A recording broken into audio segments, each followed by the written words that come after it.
आज हम एक बहुत बड़ी चिंता आपके साथ साझा करना आए हैं, क्योंकि इस देश के सम्मान में ठेस पहुंचे, इस देश की संप्रभुता पर सवाल उठे, यह कतई बर्दाश्त नहीं किया जा सकता है। आज प्रधानमंत्री नरेंद्र मोदी की विफल विदेश नीति, कंप्लीटली फेल्ड फॉरेन पॉलिसी के कारण इस देश का दुनिया में अपमान हो रहा है। कनाडा जैसा देश हमें G7 का इनवाइट नहीं भेजता है।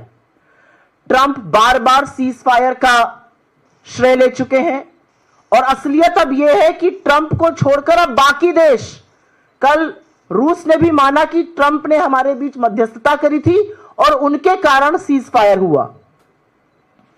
यह भी सच है कि हम दुनिया में अलग थलग पड़ गए हैं और हमारे जो सदाबहार दोस्त हैं, जिसको all weather friend and allies कहा जाता था, वो हमसे किनारा कर रहे हैं और बड़े बड़े देश आज हमारे दुश्मन मुल्क के खेमे में खड़े हुए नजर आ रहे हैं।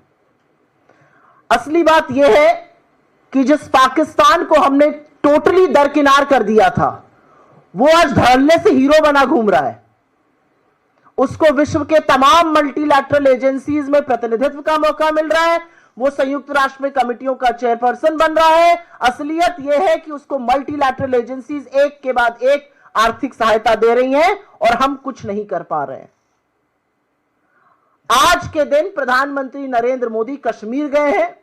यह अलग बात है कि वो पिछले 45 दिनों में उन्होंने एक बार भी कश्मीर की ओर झांका तक नहीं। अब फीता काटने वो कश्मीर पहुंचे, लेकिन जब वो वहां पर भाषण देंगे तो इस देश के मन में बहुत सारे सवाल हैं और उन सवालों को उठाना हमारा काम है, क्योंकि यह वाकई में एक दुखद बात है कि 11 साल सत्ता में रहने के बाद, 90 से ज्यादा देशों की सैर करने के बाद, हमारी विफल विदेश नीति के चलते हमें हासिल कुछ भी ठोस नहीं हुआ है। कूटनीति या डिप्लोमेसी या फॉरेन पॉलिसी जिसको कहते हैं, इसका मतलब लाल लाल आंखें डालकर लेजर की रील बनाना नहीं होता है।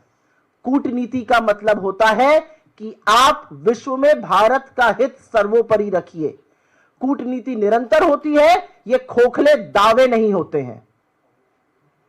अगर विदेश नीति विफल ना रही होती तो मुझे यह कहने में कोई भी संशय नहीं है कि इस दुनिया के तमाम मुल्क हमारे साथ मुस्तैदी से एकजुट होकर खड़े रहते, लेकिन ऐसा नहीं हो रहा है।